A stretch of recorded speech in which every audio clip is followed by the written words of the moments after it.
But here's my problem, what they don't understand. I can't take bullshit to G-Unit office. If it's bullshit, if it leaves State College bullshit, in my hand bullshit, I walking into the office bullshit, I gotta hear them. You know what I mean? Like, yo, this is not... You got bullshit on your hands. Yeah, I got bullshit in my hand. And like, you brought us this bullshit.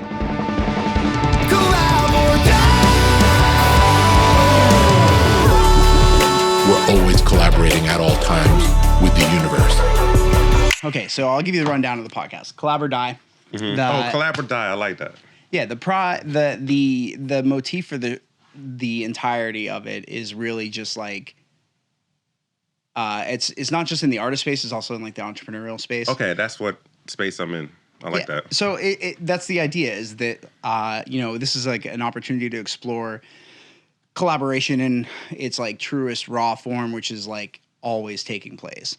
And so it's kind of also sort of like a shout down against the mindset of like, if I don't do it all myself, it's not a real piece of art or whatever, as opposed to like the fact that like you're always influenced by things. So really collaboration is the most important part about growing in your artist journey, because through doing it, you grow.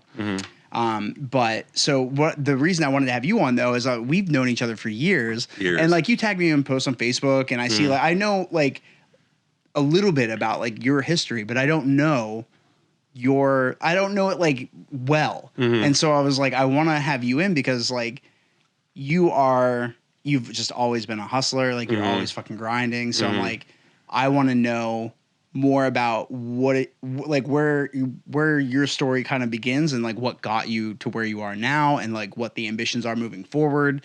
And just like, I mean, I know you've got stories. So yeah, I got a lot of stories. This is not like a 10-hour show, is it? Because if it's 10 hours, I could do it. I mean, I came from Jamaica. I was born in Jamaica, a small island. We always had an entrepreneurial take on life. We have farmland, we have sugar cane.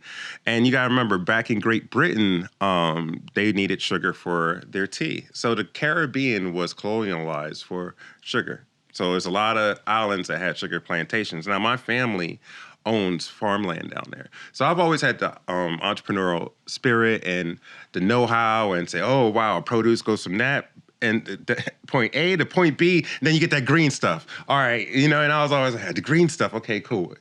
So I've always had that. And then when I came to America, I thought it was more like, my dad was a police officer in Jamaica. He was a lieutenant, and he was also in charge of the army and also the police force in Jamaica. So, like, I've always had that, like, he had that silent kind of strength. Yeah. You have to say it to make you listen. Trust me, I caused him no problems at all. And the unique thing about me, I've always had the police escort me around the island because from what he told me, he arrested some really bad people and they would love to have vengeance by taking his only child. So, kind of a unique growing up. And then my mom felt like I should come to America because that's what she was, pursuing, becoming a nurse. And if I wanted to learn about agriculture, hence why I'm here in State College, went to Penn State, the #1 agricultural high school. I mean, it was a high school, then I got land grants, whatever. But college, so like, but the whole thing, when I first got to Penn State, one of my mentors said, you got a great voice. You ever thought about You got it's real baritone. And he was like, you ever thought about radio? And I'm like, you got the radio voice. I'm like, nah, no. And he's like, come down. And I was like, I know nothing about radio. Like, he said, I want you to do gospel. I said, that's a horrible idea. I don't know any gospel choirs. I don't listen to gospel music. And he's like, just come down. I think you'll be all right. And then he said, this is what I need from you. You got to not go out drinking Fridays, Saturdays. You got to wake up at 5 a.m. on Sundays, and you got to give me your whole semester. I said, why am I being punished like this? Yeah. What did I do? I thought you wanted to be friends. Is that what you said was happening here? But he said, I want to train you the way, he's like the Mr. Miyagi of training people in radio. So he wants you to be like disciplined. Yeah. So once I got that discipline and I was on NPR radio and I was doing a totally gospel show, now I'm on national public radio, syndicated out of Washington, D.C., and at a very young age here in State College. And then all of a sudden, I said, man, I want to go to that student station. He said, why would you want to waste all that talent? All my training is going to go out the window because they were animals. They were. The students were just wild. And I was like, man, they're like they're having fun. And I just wanted to be a part of them, so I created this thing that was in Philly called Quiet Storm. It was an R&B show. So I had a lot of women that just like all over me. They're like, oh my God, you played Luther Vandross last week. Oh my God, we always just sit around and listen to you and light up candles and all that. And then Rockview started writing me, and I started getting a lot of jail mail. I didn't even know they could listen. They get headphones in Rockview Prison, and a lot of them are from Philly, and they heard the Quiet Storm. So when I came with the rolling voice and the thunder and all that, it reminded them of the Quiet Storm in Philadelphia. Now, that person passed away just like a month ago, but I thought it was a popular show here. So that's another show I would like to bring to the airwaves here. Like, I know that strong R&B show would do great in this market. You know what I mean? So another thing about me, I'm a market stunner. Like, we had a 3.9 exclusive cume when my department had charted. You can't see your radio books in this market. It's expensive. It's like $10,000 just to see them and to subscribe to the Arbitrons. But however, people came to me and said, you're like the father of urban radio here in State College now. I'm like, why? He said, there's a lot of urban stations coming in because they saw your department charted. Now, I get no credit for this and nothing like that. They'll say, oh, it didn't happen. Were you a student? I was a student when it happened. Yeah, that's why.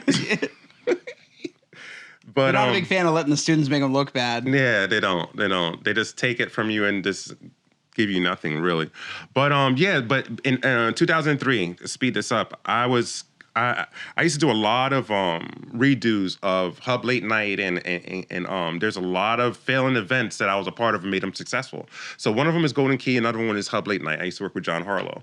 And I had fraternities coming to me and saying, we need to know every party you're going to do because we cannot compete. And I'm like, well, y'all do all right. But the thing about it, Penn State gave me enough money to have, it was free to all students.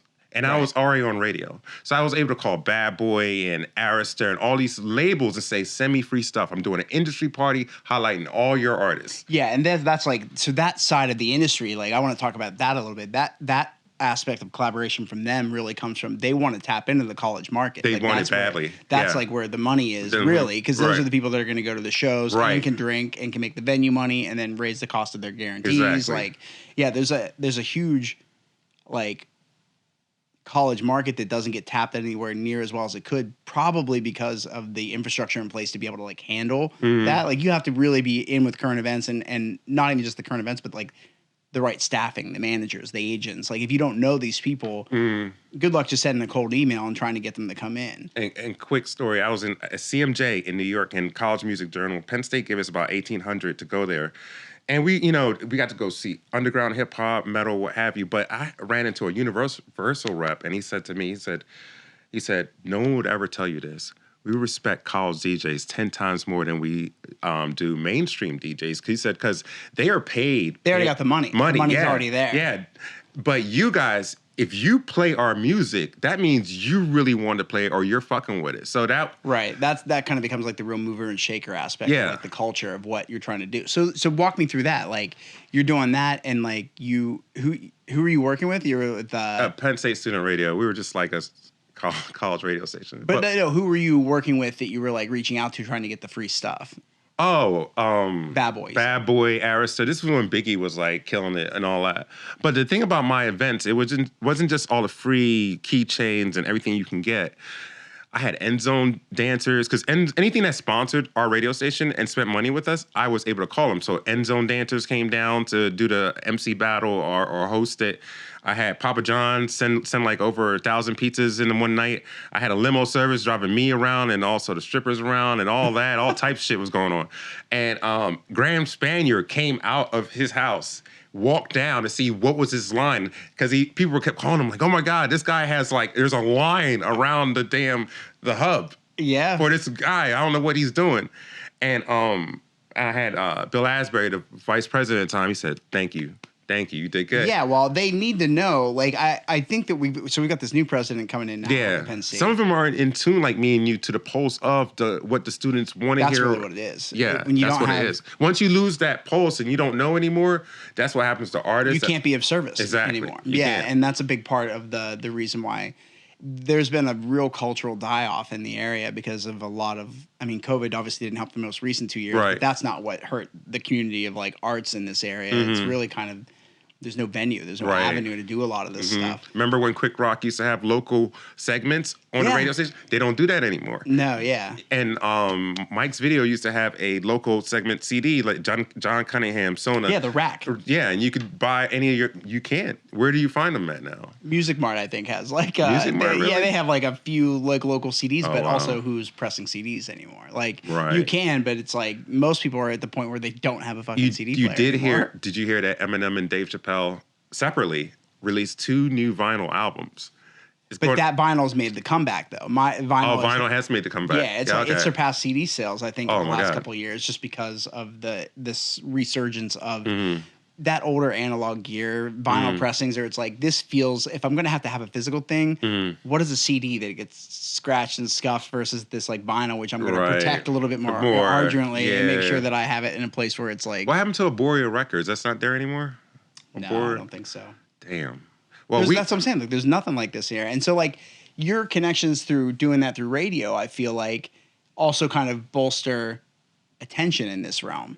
And so, so Tim, actually, who is Live Switch, and he has, he's on the executive board for Moving On. And so they're looking through and trying to get... talk, homie. So they're trying to get, like, the people that they want to have in, you know, their first pick. I'll put it out here now. I'm trying to get Eminem. I talked to...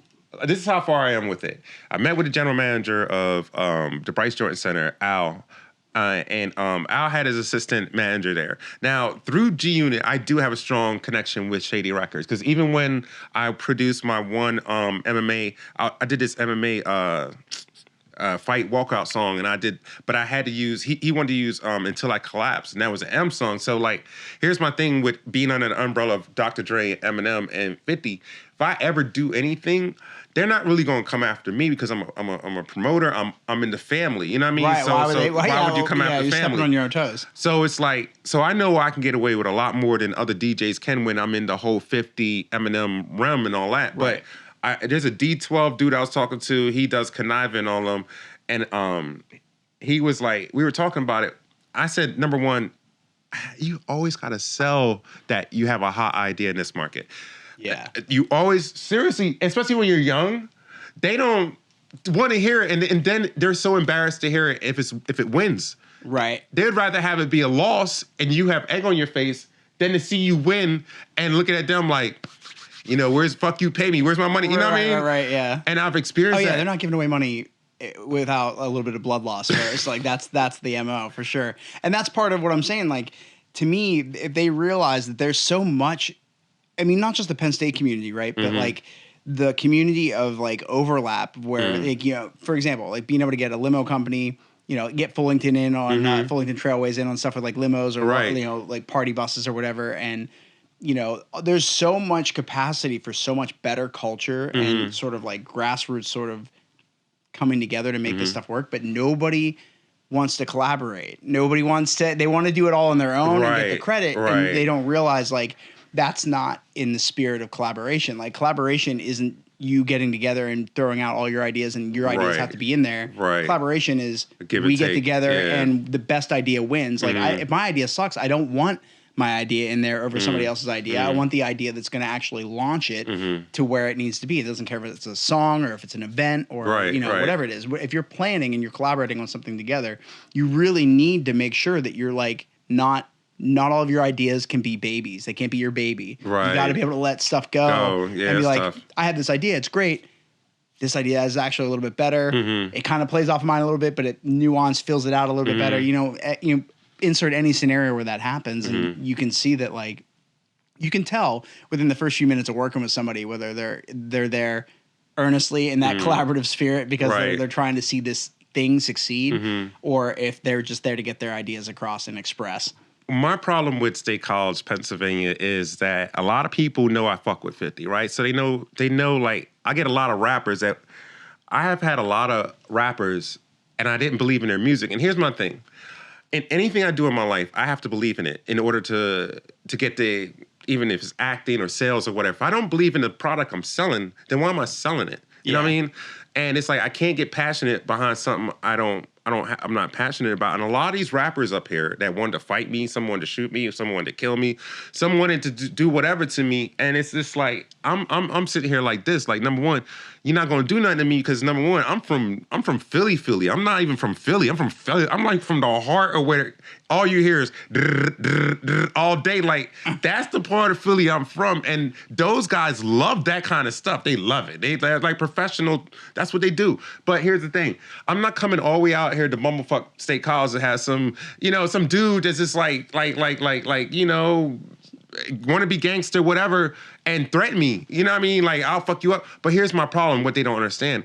I can't take bullshit to G-Unit office. If it's bullshit, if it leaves State College bullshit, in my hand bullshit, I walk it into the office bullshit, I gotta hear them. You know what I mean? Like, this is not... You got bullshit on your hands. Yeah, I got bullshit in my hand. And like, you brought us this bullshit.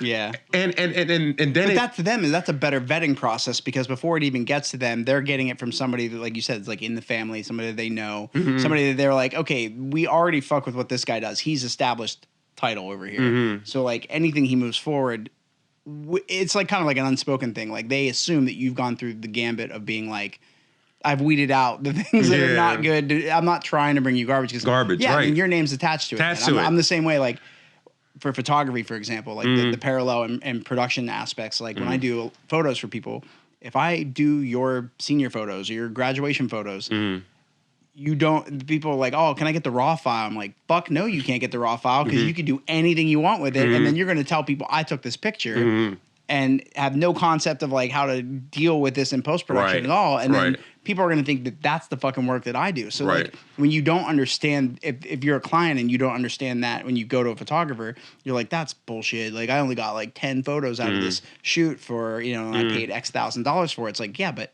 there were really like 500 or 600, 700 photos there that are whittled down to make the best of the best. What you got is 10 images that are worth $70 a piece or whatever in terms of like, if you're putting like monetary value to it or whatever. But like, you can't be handing people bullshit. And the thing about it is no matter what, even in the hood, like if I'm fucking with my niggas in the hood, sorry, I'm gonna talk like I'm in Philly in the hood. If I fuck with my niggas in the hood and niggas is all around, we smoking weed, got some fat ass bitches got, ass out, half naked, all that shit. And one of them niggas do us wrong, he's forever, that's your nigga. You know what I mean? That's the dude you brought that fucked up the whole scene. So you become like... Did you watch Dave on Hulu? Dave Chappelle? No, Dave fucking Lil Dicky. Nah. He has a show on Hulu called Dave, and it's pretty funny. Like the very first episode, he comes into the studio with, I forget who's in the actual studio. They're like tracking right then, and they're getting ready to go on a tour. And he's just trying to like eke his way in the room so he can maybe push the idea of maybe getting a feature, like giving him some money and having him come jump on one of his tracks or something.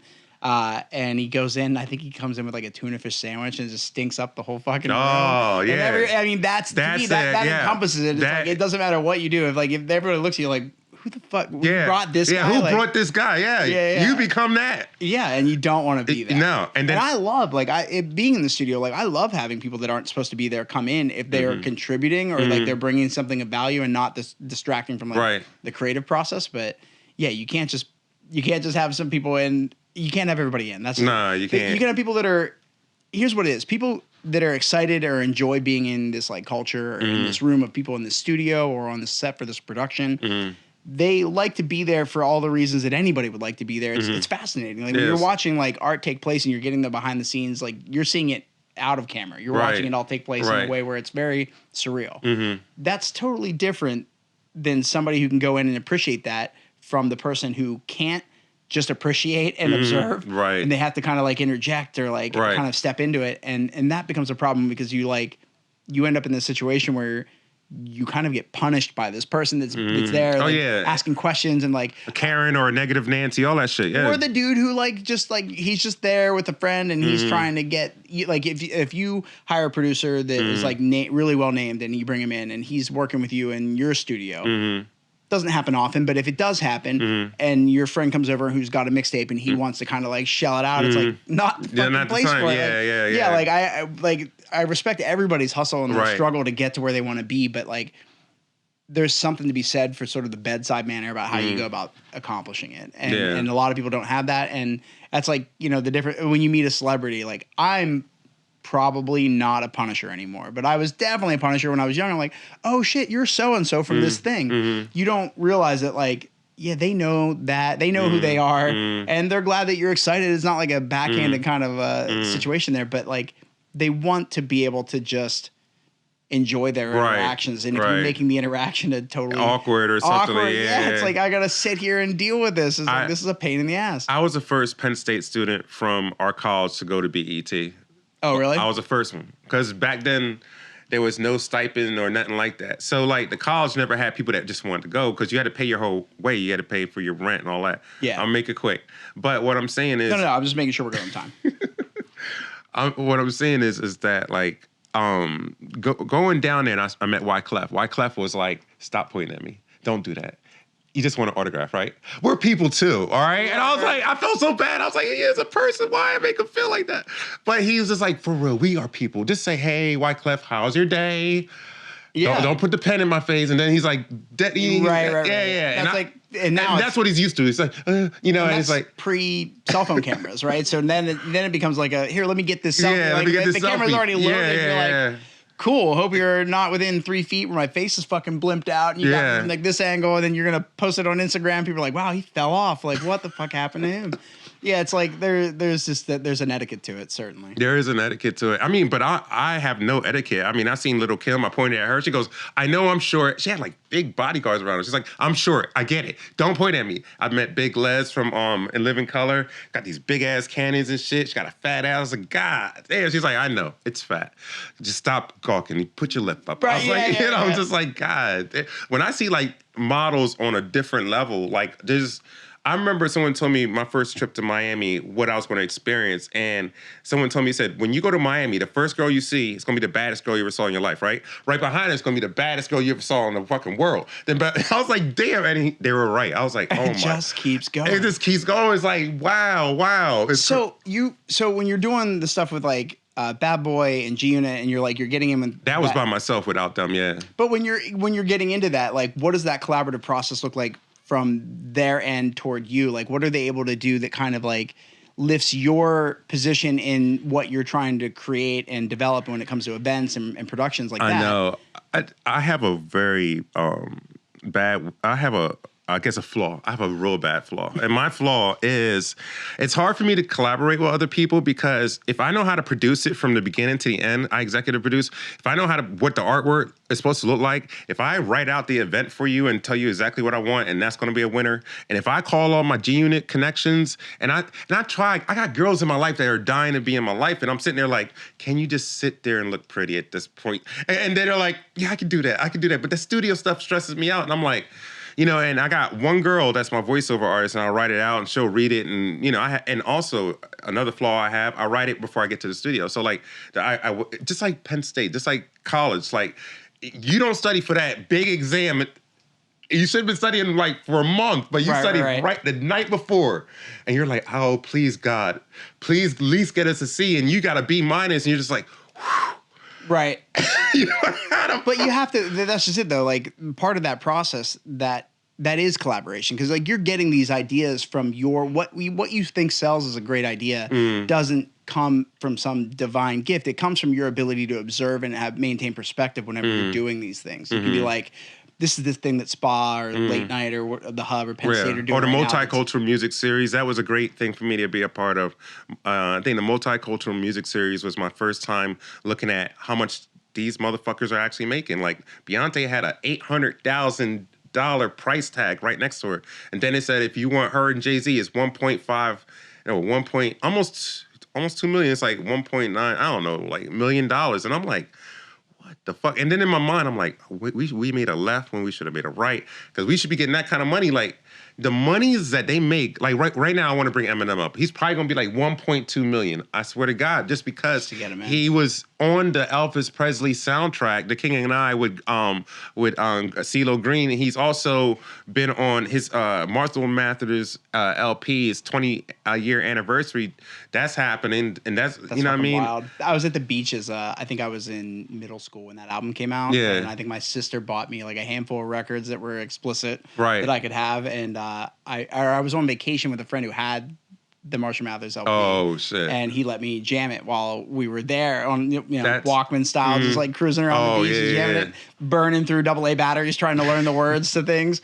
And yeah, man, that's awesome. It's crazy to think that's been 20 years. Yeah, it's been that long. And right now he's dropping new music after new music after new music. So I wanted to drop a mixtape, and the mixtape was going to be sort of like I was going to call it the Saint Christmas Day Massacre prequel to Death Proof, and it's going to be called Red Rum. Some call it Murder. People tell me stop having these long titles, but for a mixtape, that's a gangster mixtape. I want it to be bloody and scary.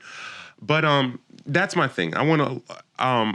You're serious, and I know I'm serious. So that you don't find too many serious people about their craft in this market. And if you do, I don't want to insult a lot of people, but I'm just saying, like, I'm down here because I know how serious, and I know how you bring it. I know you always had. You're funny as fuck. You've always had this goofy stuff.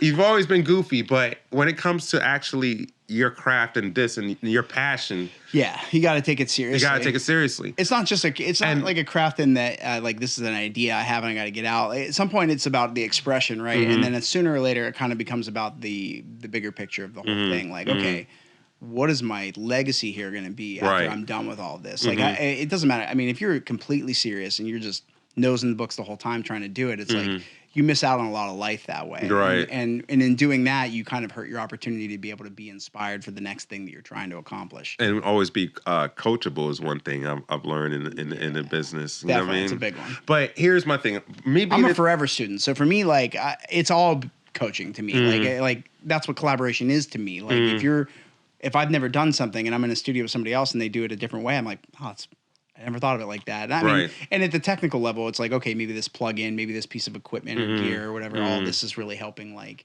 bring this all together. But at the end of the day, like you still have to show up like authentically. You have to be genuine when you show up and you got to put in work. Yeah, I mean, and that's the thing. Like I was always around 50 and also G Unit. The story is I was talking to someone named Angel Martinez, but I thought it was Angie Martinez. So when I was at the radio station, I had 3 artists that hit me up, and I'm like, well, that's ironic that because Angie Martinez from Hot 97 just sent me an email. So then I went into it, and then I was like, fuck it. I kept contacting her, but it was a him, and I was like back and forth. But then I actually called when I went to New York, and he's like, yo, it's Angel. I was like, had a deep voice. I was like, the fuck? I was like, Angel. He's like, yeah, man, we've been talking the whole time, man. I was like, yeah. And he was like, I thought that L was an I, my bad. Angie. He's an intern for Interscope, which was a pretty big Adam apple, Angie. He was an intern for Interscope, and he told me, he said, yo, I'm interning for Interscope. They're about to drop a new label. I didn't know what the label was going to be called, so I said, fuck it. I just knew I was always following If Eminem was in New Jersey, I went to the Anger Management Tour, and I would always see 50, I would always see G Unit. And after a while, it was like, I got a call. He was like, we just launched a label. It's called G Unit. I said, G Unit. And he's like, yeah, G Unit Records. And at that point, I didn't have the whole story behind anything. I was just like, oh, that's cute. You know, I thought it was all right, G Unit. Right. But at the end of the day, I wasn't looking at it as like a gangster label. You know what I mean? But I had an artist I was already managing. His name was Wicked with DJ Kid Relly here in town. And DJ Kid Relly is like, he's my protege, but he's like the anti-me. Like, I'm not as tech savvy as he's 100% tech savvy. He can make me an app, do all this and backwards code and all that. I don't do all that. I do it, keep it, traditional. You don't have to know how to do everything, man. You just got to know how to do what you do as well as you do it. Yeah. But as far as him being involved, we even got Easy Mo B to come with us for one meeting. Now, if you don't know who Easy Mo B is, Easy Mo B helped Alicia Keys produced her album, her first album. He also did Wu-Tang. He did Tupac. He did Biggie's Ready to Die. Damn. Yeah, and the thing is, that's a resume right there. Yeah, I know. And he don't fuck with Puffy. And the one thing I reminded him of was Diddy. So the one thing he looked at me, he said to someone, he's like, this nigga remind me of Diddy. And I was like, first of all, I don't get on my artist's music and go, yeah, and all that shit. Because I don't do that shit. I'll do like an intro and I'll do, I might say a couple things, but I don't go hard like Diddy do. But I took it as a comment after a while, but the way, because the real story of Easy Mo B and Diddy was he took his name off of Ready to Die.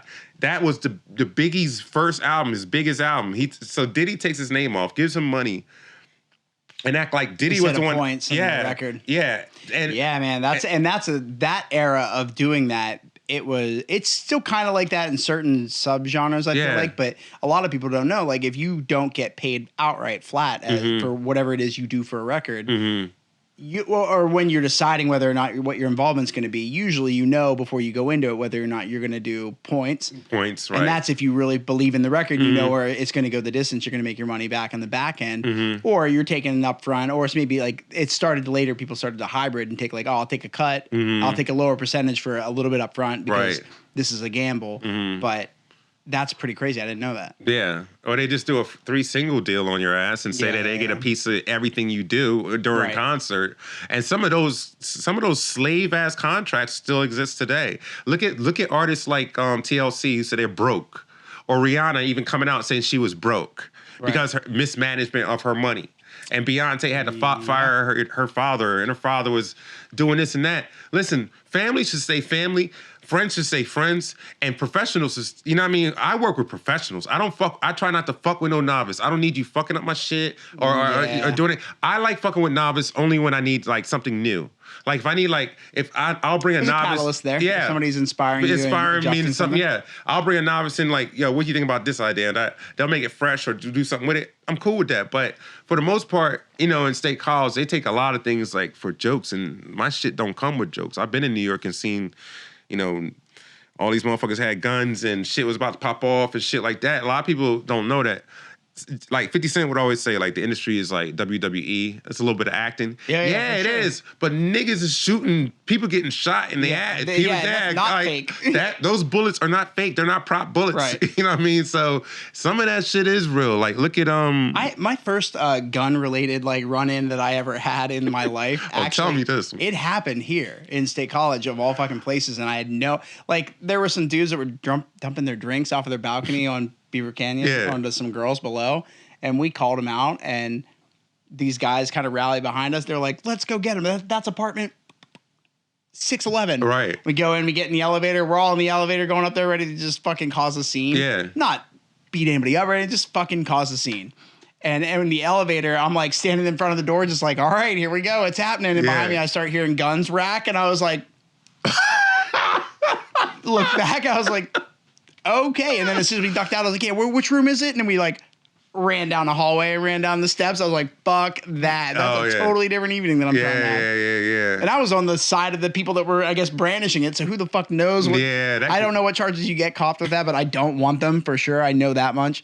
But yeah, man, like I feel like that it's hard to go when it's really kind of entwined in the culture too. When it's in the lyrics and it's in the music and it's in like sort of, especially you look at like Hobson and it's like overkill almost. It's almost always in your face. Well, it's almost like a shtick. But that's what the women want. They don't want me fucking sounding nice, all fresh to death, Johnny. They want some women. Some women.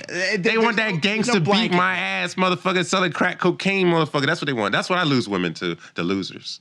Oh man, I in the rock world, like I don't deal with that at all in the rock world. Oh, I forgot. You are. Well, I'm turning. You know what? I'm going rock. Fuck it. Yeah, I'm retiring my hip hop shit on this show right fucking now. I'm joining him in rock because y'all don't know how to treat me, motherfuckers. Okay, let's go.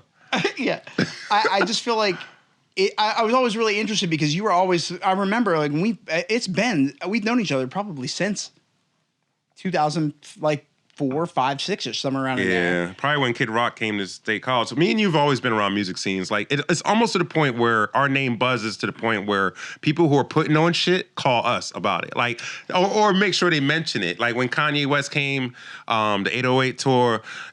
The only reason I got into it is someone asked me to go into it. I think Wu-Tang or somebody. They was just like, we need niggas like you up here. I was like, what? They were like, we need niggas like you. I was like, why? It's like, they don't know how to treat us. Like, we know when Garth Brooks and all these motherfuckers come into the Bryce Jordan Center, they pull out red carpet, champagne, all that shit for them. But when we come in town, it's like, we don't know where to meet people, and people don't want to take us to the mall, and we don't know.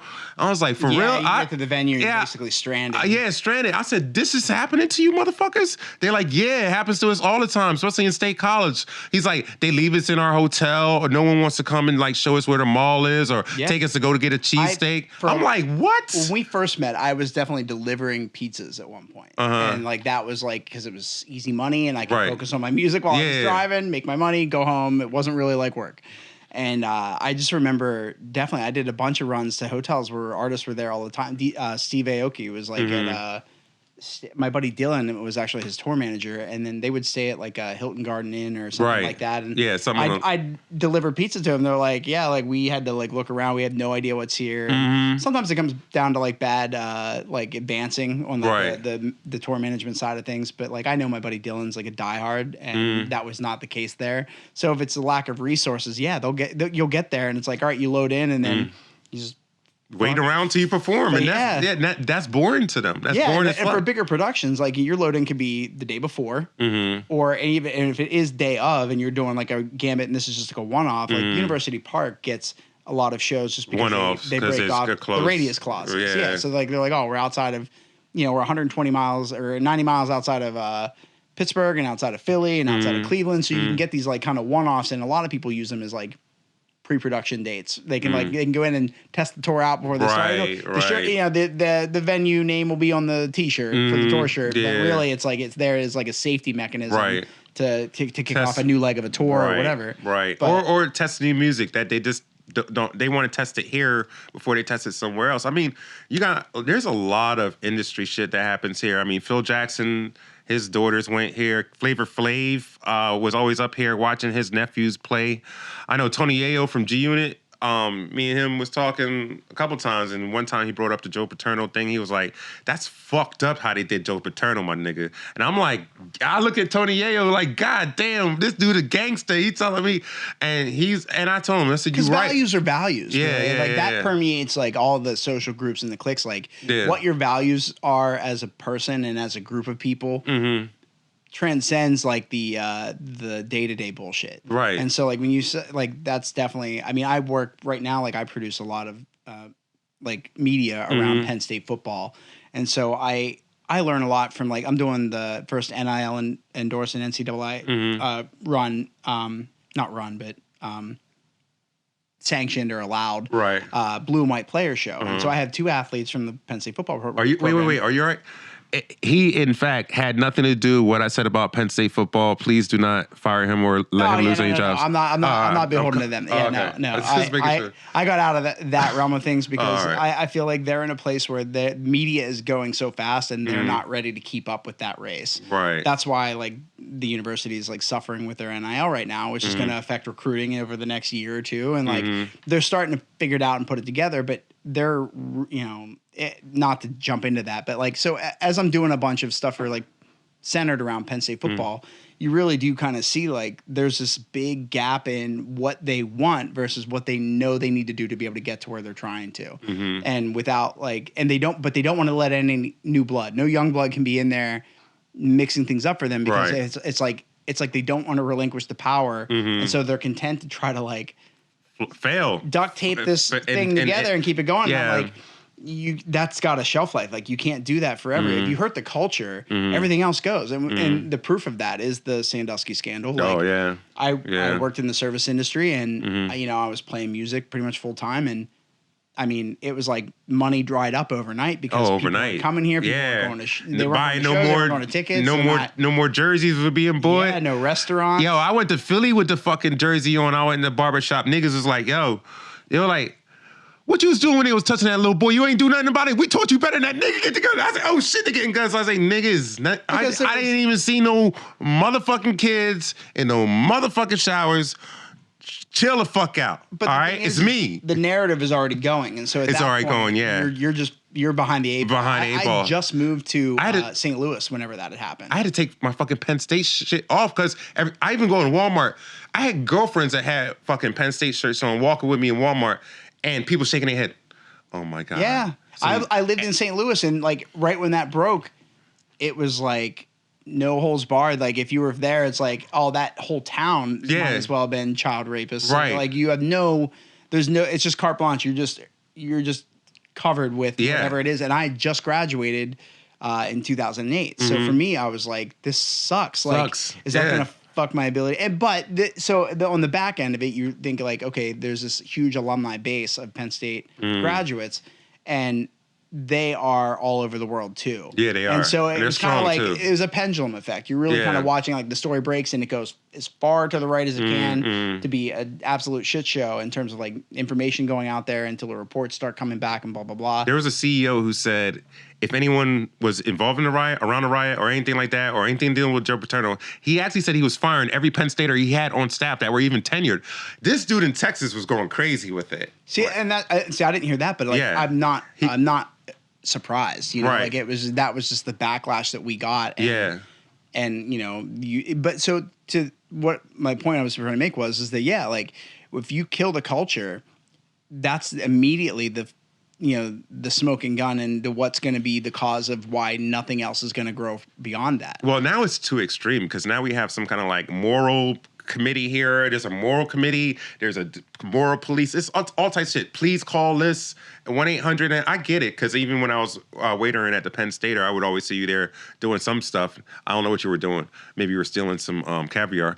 But anyway, I would always see you there, and and I would always wait on like the president and all that. And that's how like they all know me, especially customer service. I'm really customer service oriented. But at the same time, like when we took that big hit financially, I mean, we would go to Ohio State and they would have PSU, Pedophile State University shirts on. Oh, yeah, for sure.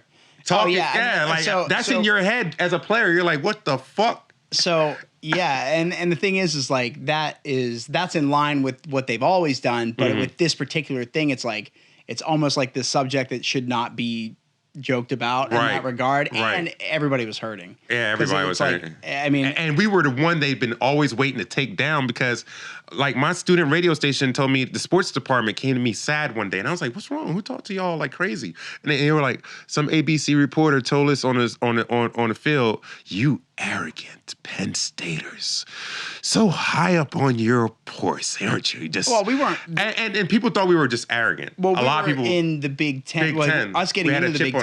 Yeah, well, they didn't want us in it in the first place. Right. So like, for us to be in it, it was there's definitely like something to trying to knock us down off. We've always been public enemy number one of the Big Ten. Oh yeah, like people love to hate Penn State. Like they love it. Yeah, and it's so weird because I feel like everybody I know that has gone to Penn State or comes from it or that I've met abroad or otherwise, I mean, they're all the nicest people. Nice people you meet, yeah. But I feel like that's everybody if you give them the chance to get to know them. But it's like when you want to, if you're going by what the media is saying and you're being fed with this narrative or that narrative, like you're never going to get a clear picture, so you can't. Right. And my reputation takes a grind in this market because I think I have a bad reputation sometimes, but it's like I'm a good person. But I'm from Jamaica. Like Jamaicans and Italians have the same type of temper. Everybody's yelling in the household. Everyone's just high blood pressure. Oh, I could kill you. I'll kill your father. Why didn't you have the abortion? You should just have the abortion. But see, you know what I mean? But that's the household of love. You know what I mean? That's that's a loving. But that's what I'm from. Like Caribbean people are very charismatic and also hot-tempered. And like I just feel, and reggae is real big in Jamaica, and reggae also helped start like a lot of sounds in punk and also Public Enemy, and a lot of music was spawned from reggae, and a lot of the beats that came out of reggae too.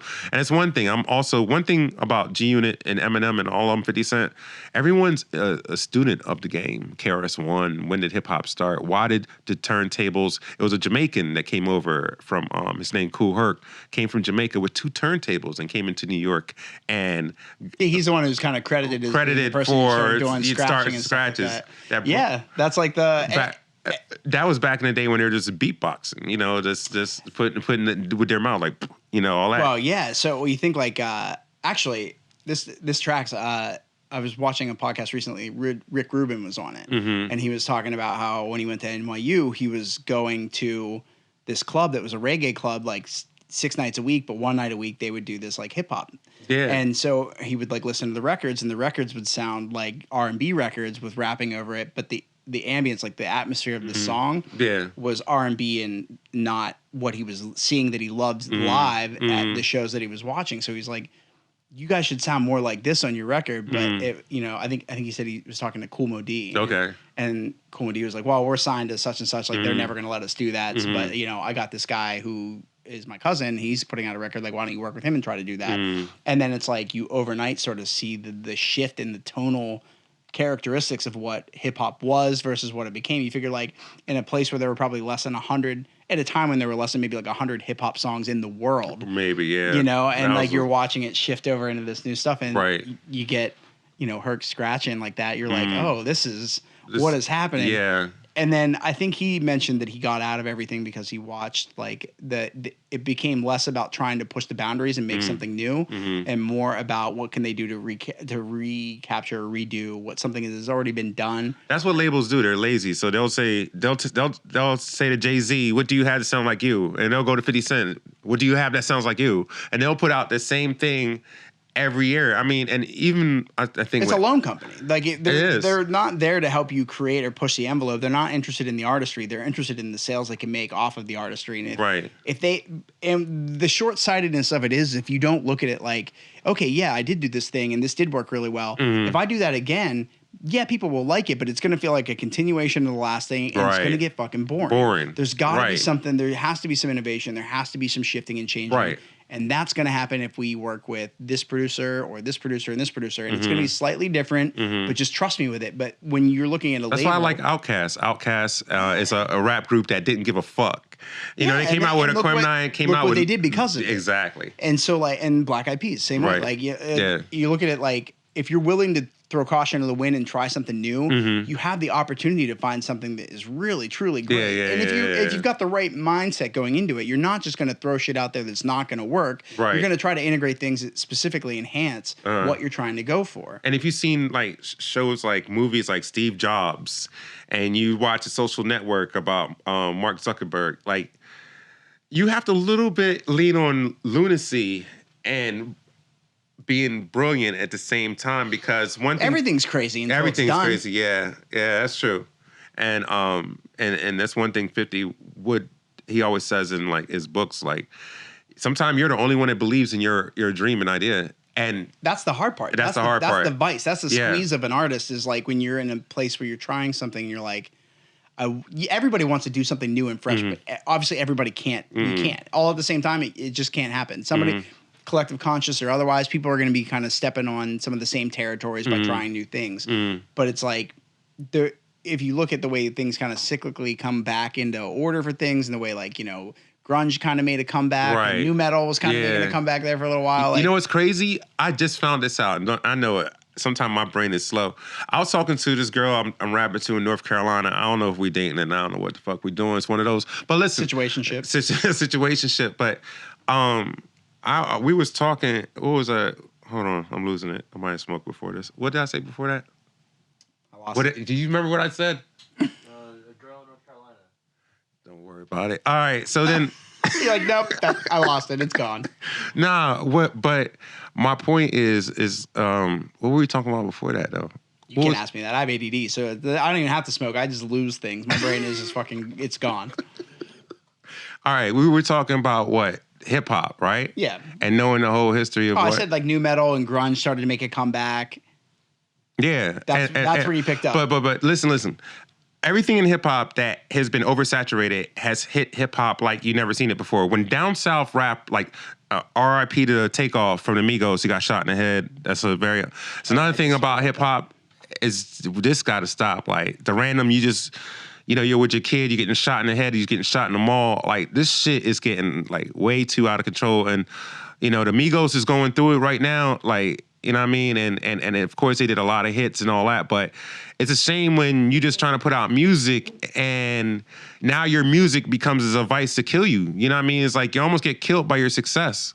You know what I'm saying? The same thing with Kanye West's mom. Kanye West is not the person he is because he lost her to liposuction. She went to California. She felt like she wanted to be as beautiful as the other Californian moms who were vegan and all that. But somehow, some way, this industry will kill you. It's almost like you got to find a thing that kills you. This industry does it sometimes successfully. If it's not you, it's the person. Maybe it's your soul. If it's not your soul, maybe it's your relationship with your parents. And if it's not that, it can be the people you're around. Exactly. Yeah, that one is more common than anything. Like, so our guitar player Aaron passed away at the beginning of 2021, and completely unexpected. And he was just out with some friends doing some of the wrong things, and then that's it. Then I get the phone call the next morning.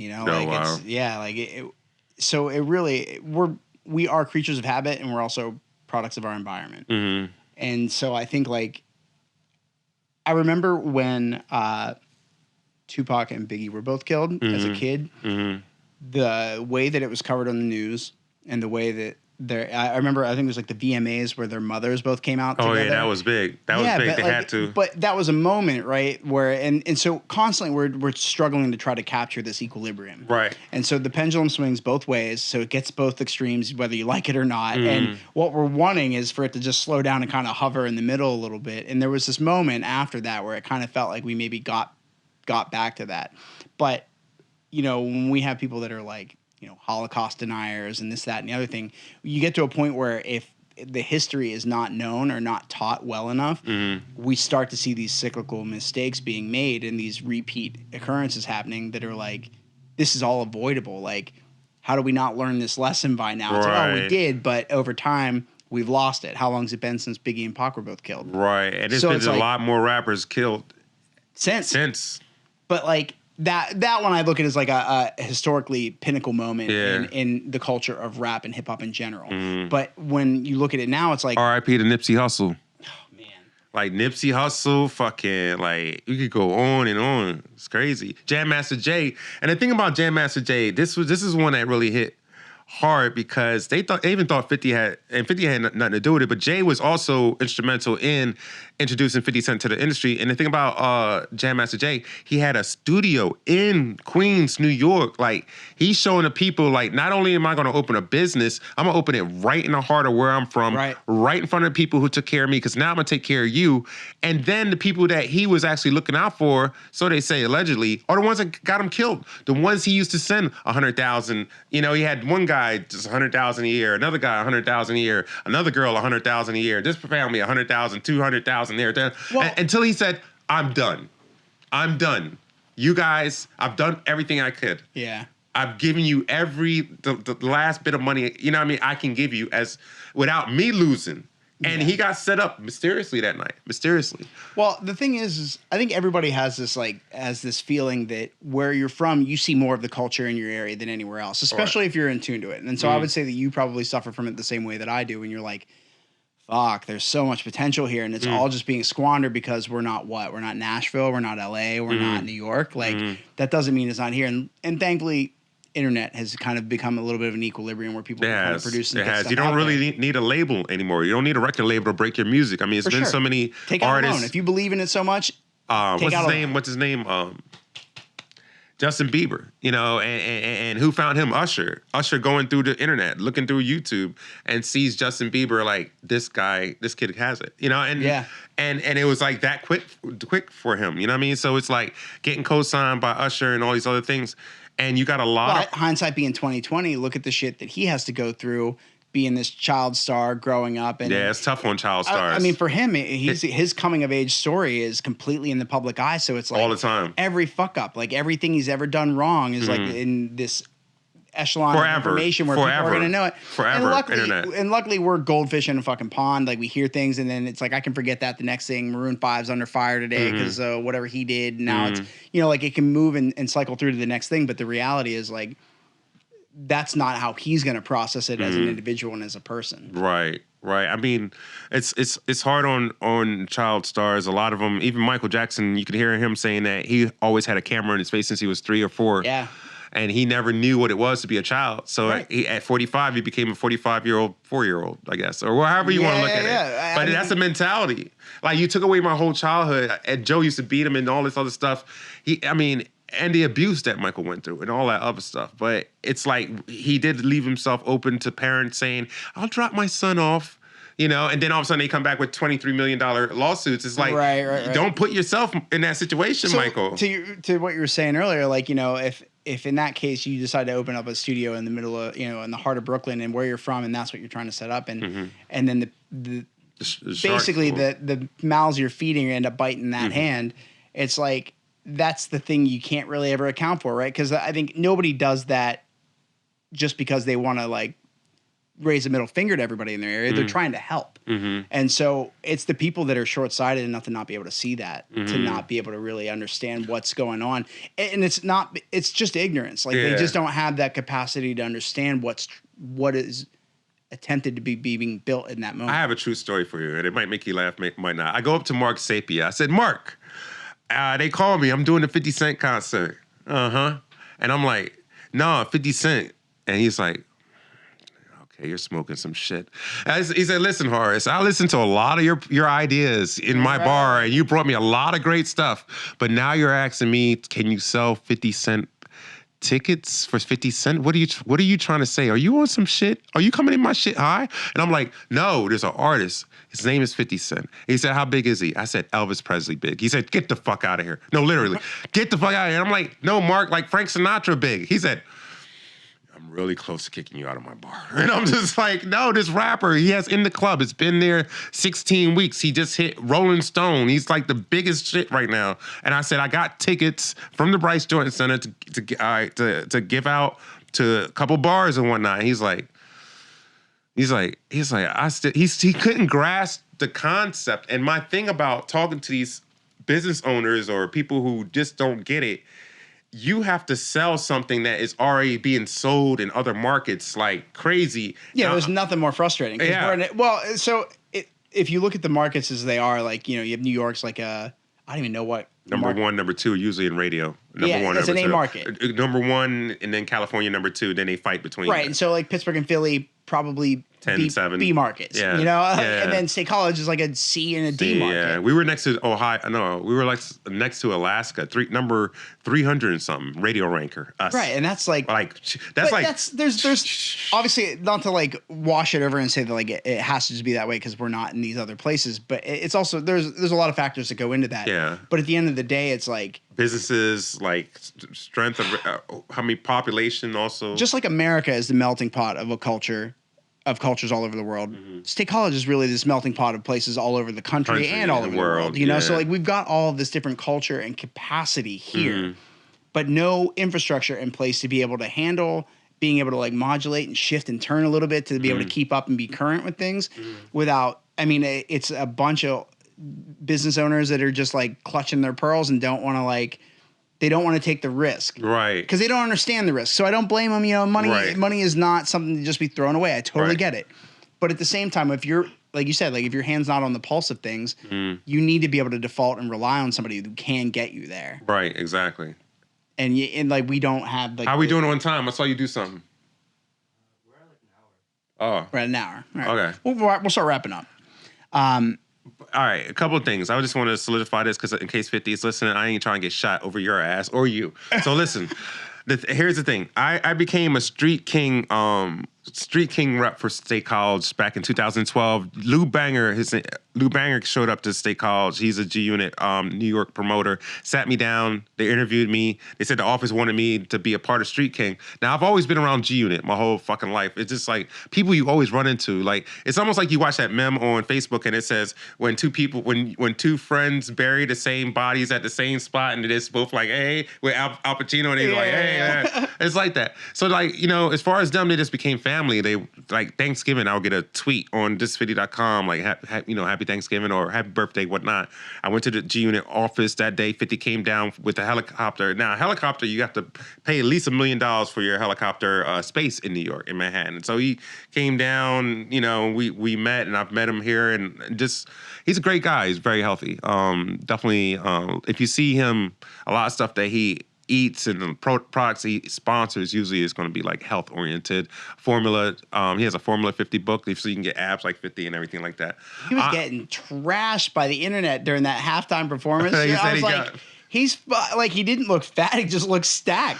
Like if he cut weight, like if he was like water weighting and trying to look shredded, it's there. Yeah. He doesn't look bad. I was like, wow, listen to this shit. Yeah, yeah.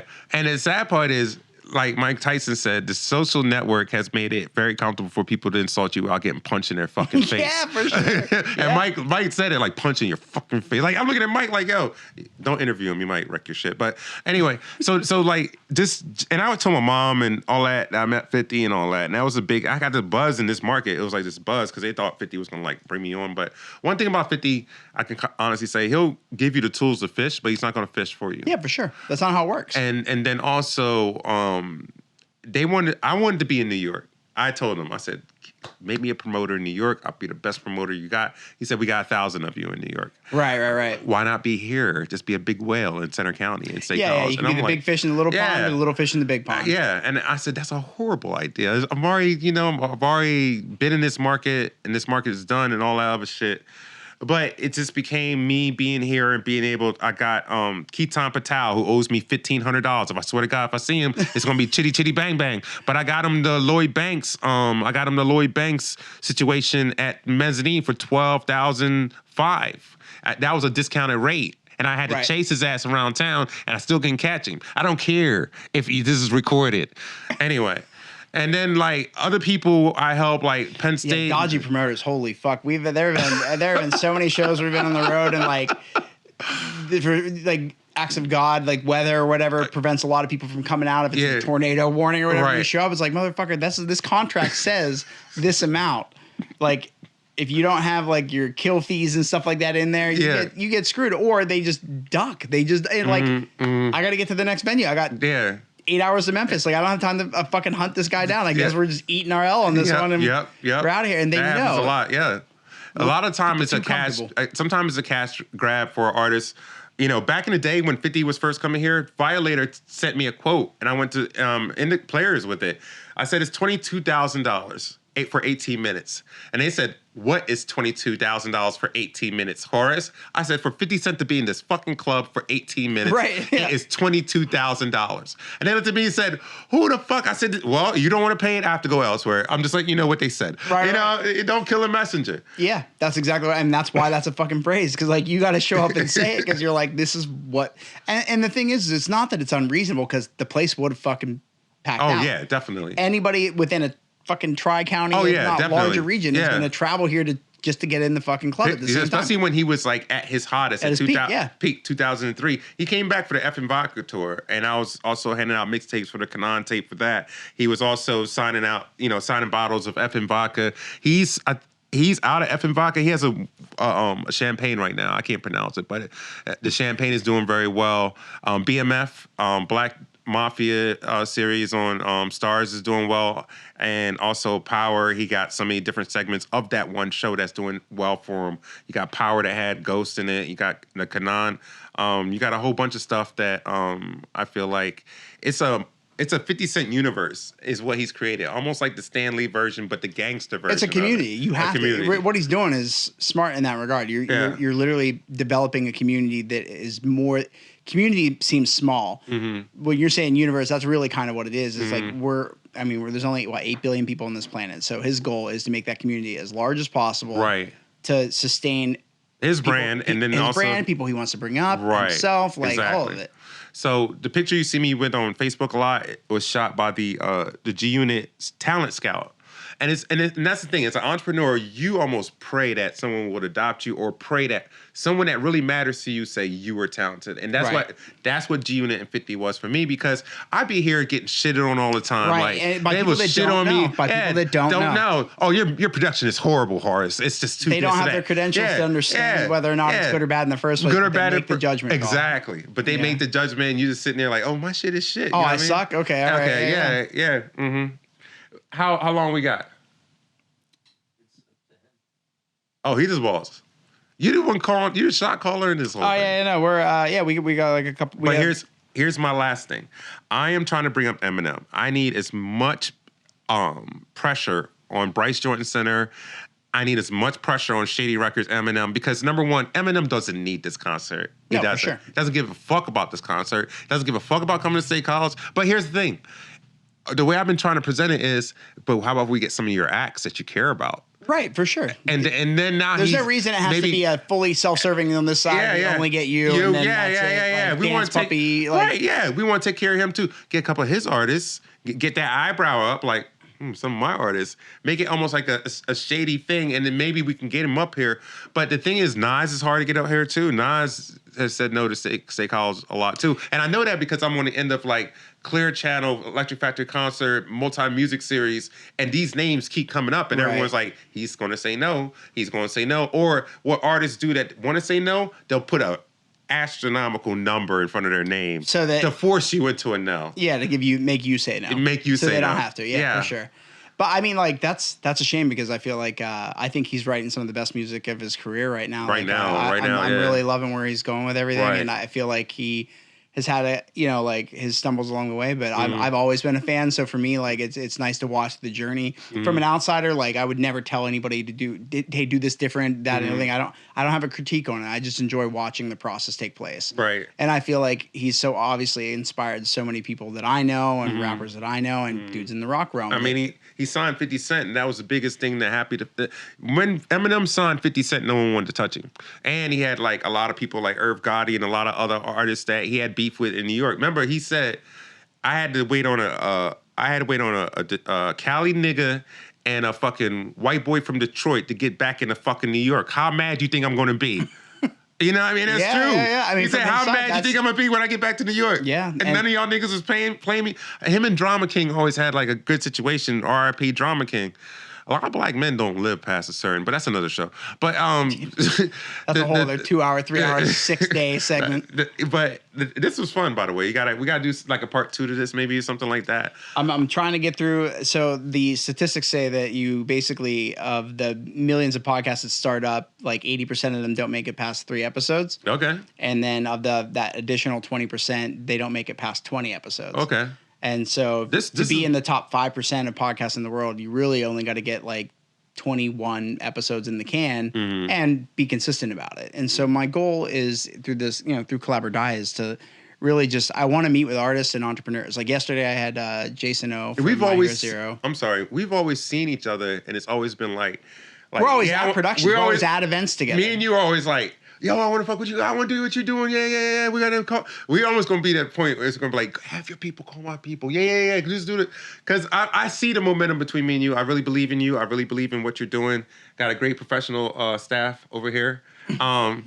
And I see it, and I know it's going to happen. And I'm not stupid, too. I know there's just people in this market where I don't want to be my enemy. You know what I mean? So I'm smart enough. Sometimes you have to do that thing you were saying at the very beginning of all this. Sometimes you have to do it yourself. Like you want to. Sometimes it's not. I can do the production, and I don't want to do it with other people because I have this vision, and if I don't get to do it this way, it's not going to do well. I know that, etc. Right.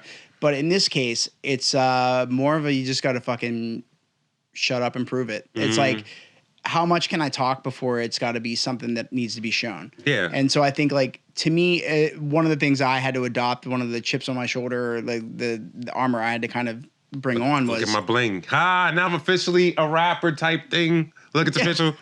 Yeah, y'all thought I ain't have it on me, right? Look at that. And it got diamonds. I got it from Converse. Shout out to Daniel. I got the bling. This is all white diamond, by the way. White diamond. Yeah, it's a Pharaoh joint. It's a Pharaoh piece. This is authentic Pharaoh. You know what I mean? You got the rose gold right there. You know what I mean? Did you design it? All that, yeah. They did it. Yeah, it's all me.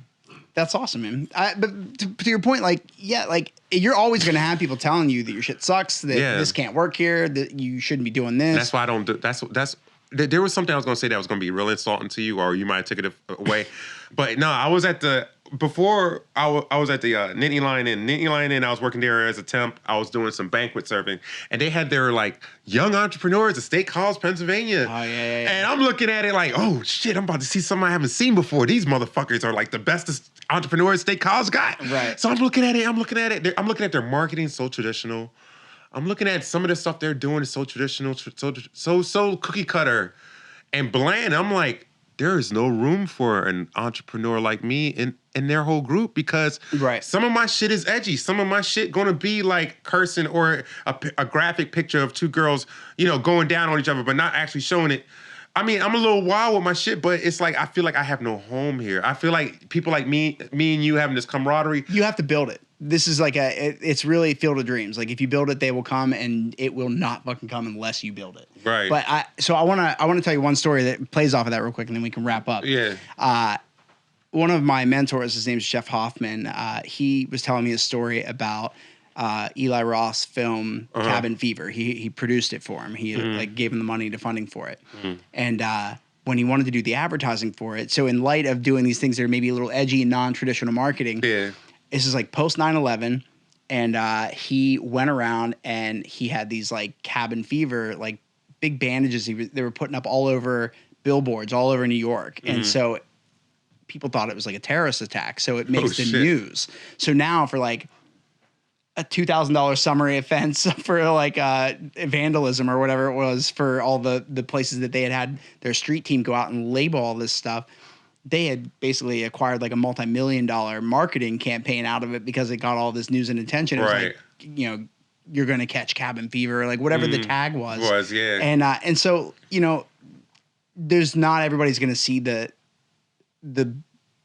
benefit or the vision. Like you're the only one who has to have the vision. You need to have you need to have the people that can help you execute, not question the decision. And really that's what it comes down to. Like you're in a place where if you've got the idea, your collaborative process doesn't start at the vision boarding side of it. It stops at the, okay, I've got the vision. Now we got to execute. I need legs to get this off the ground. And so that takes a different team. And one of Jeff Hoffman's quotes to me that is like really stuck with me ever since is like, you don't have to do everything. You don't have to do everything well. You just got to do what you do really fucking well, and the rest of it is team building. And like, and when you can do it in a way where everybody can make money and you can keep them around and it's not just a passion project that people are basically burning themselves out on. Right.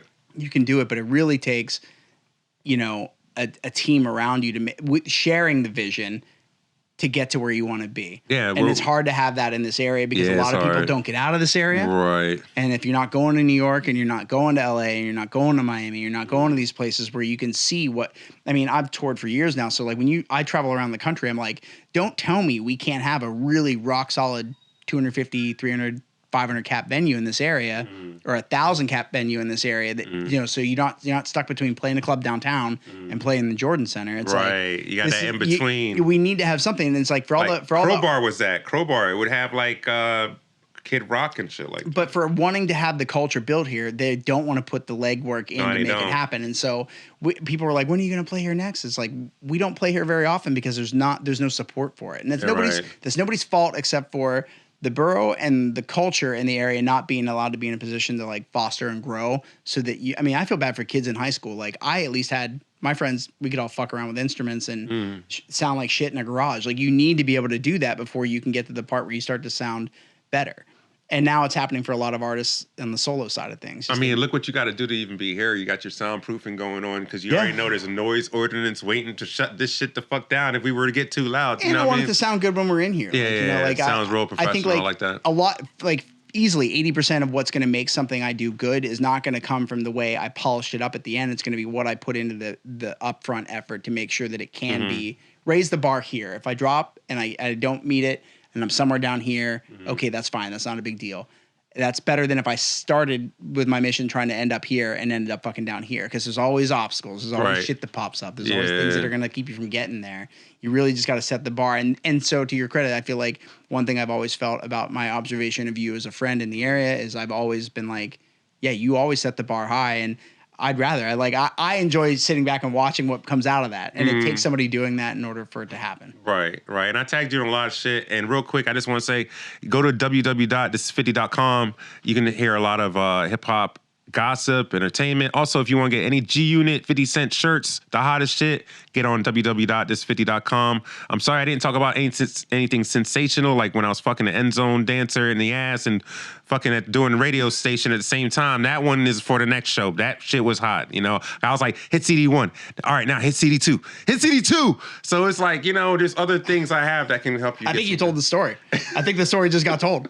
Yeah, man, I'm glad you made it on, and this is definitely fun. We'll have you on again. I'm going to try to like get through a calendar of these first 21 so I can like know that I've got that part of my vision board taken care of, and then I'm just going to keep going. All right, cool. Sounds good. Send me a link so I can send it to my team. Yeah, for sure. I'll get you social clips. I'll click 50 on it too. Anything you guys say to 50 directly? Like, man, you think you tough? He's like say like 50. I would never. Look at him. I watched him in the Super Bowl performance. I was like, if people think he's out of shape right now, that's people behind a fucking keyboard that aren't afraid to get fucking punched in the mouth because they know it's not gonna happen. I would never. I back it. I think like that's a tough motherfucker through and through. Like, do a collab with us. Let's if you need a rock group, let's get together and do something with you that way. If you ever need that rock flavor, you let us know. You want a rock backing band, hit us up. Like, all right. I just respect. Like, to me, it's not about like. You have to get to a point where you can respect somebody else's art without feeling like it diminishes yours. Right. And that's a fucking real hard thing for a lot of people to get past and skirt past. Pride is ego. A bitch. Yeah, pride comes before the fall. So, all right, I see people standing up. I see camera people coming in. I see half naked women. All right, so I guess this is over. You know how he get down. That's why I love it. Pharaoh, thanks for coming, brother. Right, appreciate having you on, man. All right. Thank you.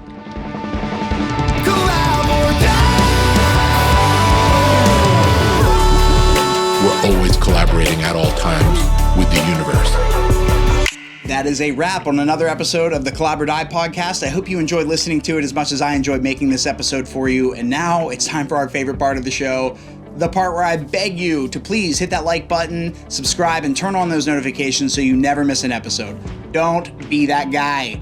Follow us on all your favorite podcast platforms like Spotify, Apple Podcasts, and Google Podcasts. I want this podcast to be wherever you are, whenever you need it, just like a reliable wingman or a comforting bowl of mac and cheese. And don't be shy. Give us a shout out on social media at Collab or Die Podcast on all the cool platforms to share your thoughts, your feedback, and your love. Until next time, Collab or Die, baby.